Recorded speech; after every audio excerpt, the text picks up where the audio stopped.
Hello friends, welcome to toppers world. നമ്മുടെ ഇന്നത്തെ class 2ാം ക്ലാസ്സിലെ കൂട്ടുകാർക്ക് വളരെ ഇഷ്ടപ്പെട്ട ക്ലാസ് ആണ് കേട്ടോ. നമ്മുടെ യൂണിറ്റ് ടെസ്റ്റിന്റെ പരീക്ഷയുടെ ക്ലാസ് വന്നിരിക്കുകയാണ്. അപ്പം നമുക്കൊരു കുറച്ച് ദിവസങ്ങളും കൂടെ കഴിഞ്ഞാൽ നമുക്ക് എന്താവുകയാണ്, നമ്മുടെ ഓണപ്പരീക്ഷ വരാൻ പോവുകയാണ് അല്ലേ, നമ്മുടെ ക്വാർട്ടർലി എക്സാം വരാൻ പോവുകയാണ്. അപ്പം അതിനെല്ലാം ഹെൽപ്ഫുൾ ആവുന്ന അതിലൊക്കെ വരാൻ സാധ്യതയുള്ള ചോദ്യങ്ങൾ ഉൾപ്പെടുത്തുന്ന നമ്മുടെ യൂണിറ്റ് ടെസ്റ്റിന്റെ ക്ലാസ് ആണ് നമ്മളിന്ന് ചെയ്യാൻ പോകുന്നത്.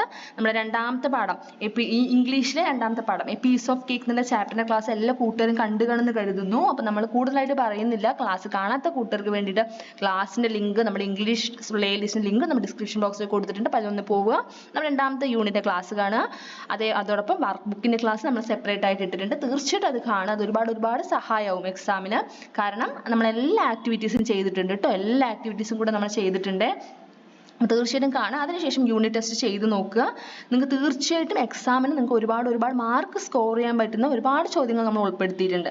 അപ്പോൾ നമുക്ക് എന്ത് ചെയ്യാം, അതെ നമ്മുടെ ക്ലാസ് സ്റ്റാർട്ട് ചെയ്യാം. ക്ലാസ് സ്റ്റാർട്ട് ചെയ്യുന്നതിന് മുമ്പ് ഞാൻ ഒന്നും കൂടെ നിങ്ങൾ ഓർമ്മപ്പെടുത്തുകയാണ്, നമ്മുടെ ടോപ്പേഴ്സ് വേൾഡ് സബ്സ്ക്രൈബ് ചെയ്യാത്ത കൂട്ടുകാരാണെങ്കിൽ ഒന്ന് സബ്സ്ക്രൈബ് ചെയ്യുക, നിങ്ങളുടെ കൂട്ടുകാർക്ക് ഒന്ന് ഷെയർ ചെയ്ത് കൊടുക്കുക.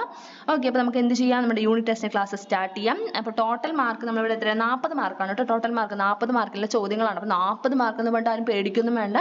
വളരെ സിമ്പിൾ ആയിട്ടുള്ള ചോദ്യങ്ങൾ തന്നെയാണ് നമ്മൾ ഉൾപ്പെടുത്തിയിരിക്കുന്നത്. അപ്പോൾ നമുക്ക് എന്ത് ചെയ്യാം, ഒന്നാമത്തെ ആക്ടിവിറ്റി എന്താ നോക്കാം അല്ലേ. ആക്ടിവിറ്റി 1 വളരെ നല്ല സിമ്പിൾ ആയിട്ടുള്ള ഒരു ആക്ടിവിറ്റി തന്നെയാണ് അല്ലേ. ഫസ്റ്റ് കൊടുത്തിരിക്കുന്നത് എന്താ, കേക്കിന് കളർ കൊടുക്കാൻ അല്ലെ. കേക്കുമായി ബന്ധപ്പെട്ട ഒരു കഥയാണല്ലോ നമ്മുടെ എ പീസ് ഓഫ് കേക്ക്. അപ്പോൾ ഒരു കേക്കിന്റെ തന്നെ ഒരു ചിത്രം കൊടുത്തിട്ടുണ്ട്. അപ്പോൾ നിങ്ങൾ എന്ത് ചെയ്യുക, കേക്കിനൊന്ന് കളർ ചെയ്ത് കൊടുക്കുക. നല്ല ബ്യൂട്ടിഫുൾ ആയിട്ട് നല്ല നിങ്ങൾക്ക് ഇഷ്ടമുള്ള കളേഴ്സ് ഒക്കെ കൊടുക്കുക. 3 മാർക്കിന്റെ ചോദ്യമാണ്. അപ്പോൾ കളർ ചെയ്യുന്നതൊക്കെ എങ്ങനെ ഒരു ആക്ടിവിറ്റി എന്ന് നിങ്ങൾ വിചാരിക്കുന്നുണ്ടാവും. പക്ഷെ കളർ ചെയ്യുന്നതും ഒരു പ്രവർത്തനം തന്നെയാണ്. കാരണം നമ്മൾ അവിടെ എന്താ, നമുക്ക് കോൺസെൻട്രേഷൻ ആണ് കൂടുതൽ. നമ്മൾ കളർ വരയ്ക്കപ്പുറം പോകാതെ നമ്മൾ ചിത്രം കോപ്പി ചെയ്ത് വരച്ചെടുത്ത് നമ്മുടെ കഴിവും കൂടും, വരയ്ക്കുന്നതിനുള്ള കഴിവ് കൂടും. അതോടൊപ്പം തന്നെ നമ്മൾ എന്ത് ചെയ്യും, നല്ല വൃത്തിയായിട്ട് കളർ ചെയ്യുമ്പോൾ നമുക്ക് പഠിക്കാൻ ഒരു കോൺസെൻട്രേഷൻ കൂടിയാണ് കൂടുക അല്ലെ. ശ്രദ്ധാപൂർവ്വം നമ്മൾ ചെയ്യുന്ന സമയത്ത് നമ്മളെ പഠിക്കുന്നതിന് ആവശ്യമായിട്ടുള്ള ശ്രദ്ധ കൂടിയാണ്, അല്ലെങ്കിൽ കോൺസെൻട്രേഷൻ കൂടിയാണ് കൂടുന്നത്. അപ്പോൾ കളർ ചെയ്യുന്നതും ഒരു നല്ലൊരു ആക്ടിവിറ്റി തന്നെയാണ്. ഓക്കെ, അപ്പം നമ്മൾ 3 മാർക്കിന്റെ ചോദ്യമാണ് ഒന്നാമത്തെ ആക്ടിവിറ്റി. 2ാമത്തെ activity, name the animal seen in the given picture. അത് ചിത്രത്തിൽ കുറച്ച് അനിമൽസിന്റെ ചിത്രങ്ങളുണ്ട് അല്ലേ. എല്ലാവരും കൂടെ ഒന്ന് സംസാരിക്കുകയാണ്. അപ്പോൾ ഈ അനിമൽസിന്റെ പേരാണ് എഴുതേണ്ടത് കേട്ടോ. അപ്പം ഇതിൽ നിങ്ങൾക്ക് അറിയാത്ത അനിമലൊന്നും ചിത്രത്തിലില്ല അല്ലെ. എല്ലാ അനിമൽസും നിങ്ങൾക്ക് അറിയുന്നതല്ലേ. ഇപ്പം എന്തെങ്കിലും ഡൗട്ട് ഉണ്ടെങ്കിൽ ഒന്ന് കമന്റ് ചെയ്യുക. അപ്പം നമ്മൾ തീർച്ചയായിട്ടും നിങ്ങൾ ചോദിക്കുന്ന കമന്റ്സിൽ നിങ്ങൾ ചോദിക്കുന്ന ഡൗട്ട്സിന് റിപ്ലൈ തരുന്നതായിരിക്കും. അപ്പം നിങ്ങൾക്ക് അറിയുന്ന അനിമൽസ്, ഈ അനിമൽസ് കൂടാതെ നിങ്ങൾക്ക് അറിയുന്ന മറ്റ് അനിമൽസും കൂടെ എന്ത് ചെയ്യുക, കമന്റ് ചെയ്യുക. 5 മാർക്കിന്റെ ചോദ്യമാണ്. അടുത്തത് 3ാമത്തെ ആക്ടിവിറ്റി, കംപ്ലീറ്റ് ദി എലിഫന്റ് പോം. ഇപ്പോൾ ഒരു പോം, ചെറിയൊരു നമ്മൾ ഒരു ആനക്കുട്ടി അല്ലേ ചിത്രത്തിൽ കൊടുത്തിരിക്കുന്നത്. അപ്പോൾ ഈ ഒരു എലിഫന്റുമായി ബന്ധപ്പെട്ടിട്ടുള്ള ഒരു ചെറിയൊരു കവിതയാണ് ഇവിടെ കൊടുത്തിരിക്കുന്നത്. ഒരു പോമാണ്. 2 വരി നമ്മളിവിടെ എഴുതിയിട്ടുണ്ട്. ബാക്കിയുള്ള 4 വരി നിങ്ങൾ കംപ്ലീറ്റ് ചെയ്യുക. 4 വരി കംപ്ലീറ്റ് ചെയ്തിട്ട് ഈ പോമിന് ഒരു ഹെഡിങ്, ഒരു ടൈറ്റിൽ കൂടെ, ഒരു പേര് കൂടെ കൊടുക്കുക കേട്ടോ ഈ പോമിന്.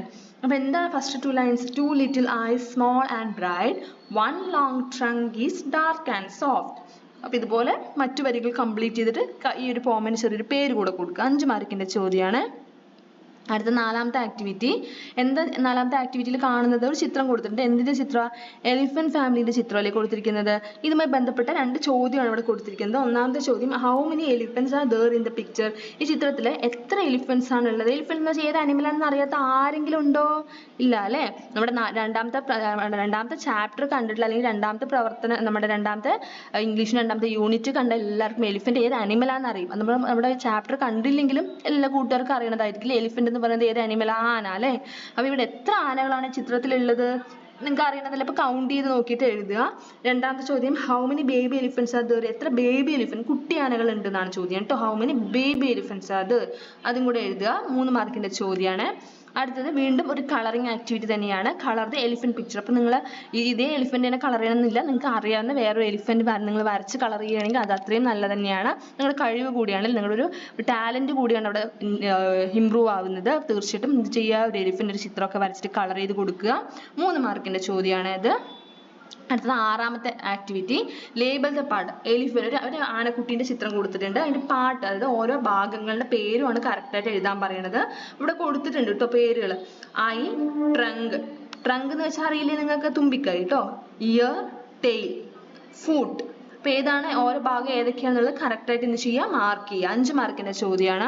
അടുത്തത് 7ാമത്തെ activity, match the parents to their babies. പാരൻസിനെ ബേബിയുമായിട്ട് മാച്ച് ചെയ്യാനാണ് പറയുന്നത്. അപ്പോൾ ഇവിടെ ചിത്രമായിട്ടാണ് കൊടുത്തിരിക്കുന്നത് അല്ലേ, ചിത്രമാണ്. അപ്പോൾ കറക്റ്റായിട്ട് എന്ത് ചെയ്യുക, മാച്ച് ചെയ്യുക. മാച്ച് ചെയ്യാൻ കിട്ടുന്നുണ്ടോ നോക്കുക. 3 മാർക്കിൻ്റെ ചോദ്യമാണ്. അടുത്തത് activity 8, write the features of an elephant. അതായത് ആനയുടെ പ്രത്യേകതകളാണ് എഴുതാൻ പറയുന്നത്. നമ്മളിവിടെ ഒന്ന് എഴുതിയിട്ടുണ്ട്. Elephants are the largest animals on land. ആനയാണ് എന്ത്, ലാൻഡിൽ, കരയിലെ ഏറ്റവും വലിയ ജീവി ആനയാണ് അല്ലേ, എലിഫന്റ്സ് ആണ്. അതേപോലെ എലിഫന്റിന് നിങ്ങൾക്ക് എലിഫന്റിനെ കാണുമ്പോൾ എന്തൊക്കെയാണ് നിങ്ങൾക്ക് അറിയുന്ന കാര്യങ്ങൾ എന്തൊക്കെയാണ്, അതൊക്കെ എന്ത് ചെയ്യുക, ആ ഒരു സെന്റൻസ് ആക്കിയിട്ട് ആ പ്രത്യേകതകൾ സെന്റൻസ് ആയിട്ട് എഴുതുക. 6 മാർക്കിൻ്റെ ചോദ്യമാണ്. അടുത്തത് 9ാമത്തെ activity, connect the dots from A to Z then colour the picture. അതായത് എ തൊട്ട് സെഡ് വരെയുള്ളത് കണക്ട് ചെയ്തിട്ട് പിക്ചർ കംപ്ലീറ്റ് ചെയ്ത ശേഷം കളർ ചെയ്യാനാണ് പറയുന്നത്. അതായത് പിക്ചർ കളർ ചെയ്യുന്നത്, ഡോട്ട്സ് ആദ്യം കംപ്ലീറ്റ് ചെയ്തതിനു ശേഷം കളർ ചെയ്യുന്നതാണ് ആക്ടിവിറ്റി 9. 2 മാർക്ക് ചോദ്യമാണ്. അടുത്തത് 10ാമത്തെ ആക്ടിവിറ്റിയാണ്, 5 മാർക്കിൻ്റെ ചോദ്യമാണ്. The baby elephant gets A cake for his birthday. What must the baby elephant have thought when he got the cake. എന്താ പറയണത്, ബേബി എലിഫന്റ് ബർത്ത്ഡേക്ക് ഒരു കേക്ക് കിട്ടി. What must the baby elephant have thought when he got the cake. Cake കിട്ടിയപ്പോൾ എന്തൊക്കെയായിരിക്കും baby elephant ചിന്തിച്ചിട്ടുണ്ടാവുക, ആ thoughts baby elephant എന്തൊക്കെയായിരിക്കും ചിന്തിച്ചിട്ടുണ്ടാവുക, അതാണ് ഇവിടെ എഴുതേണ്ടത്. അതായത് ബേബി എലിഫന്റ് ഒരു കേക്ക് കിട്ടി, അപ്പോൾ അത് നോക്കിയിട്ട് ബേബി എലിഫന്റ് എന്തൊക്കെയായിരിക്കും ചിന്തിച്ചിട്ടുണ്ടാവുക എന്നാണ് എന്ത് ചെയ്യാൻ പറയുന്നത്, ഇവിടെ എഴുതാൻ പറയുന്നത്. 5 മാർക്കിൻ്റെ ചോദ്യമാണ്.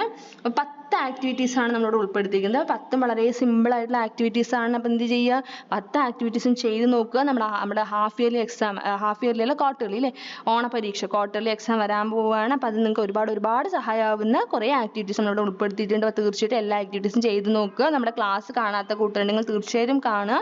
ക്ലാസ് ഇഷ്ടമായാൽ നിങ്ങൾ തീർച്ചയായിട്ടും ലൈക്ക് ചെയ്യുക, നിങ്ങളുടെ കൂട്ടുകാർക്ക് ഷെയർ ചെയ്യുക, അതേപോലെ കമൻറ്റ് ചെയ്യുക. നമ്മുടെ ചാനൽ ആദ്യമായി കാണുന്ന കൂട്ടുകാരാണെങ്കിൽ സബ്സ്ക്രൈബ് ചെയ്യുക. Thank you.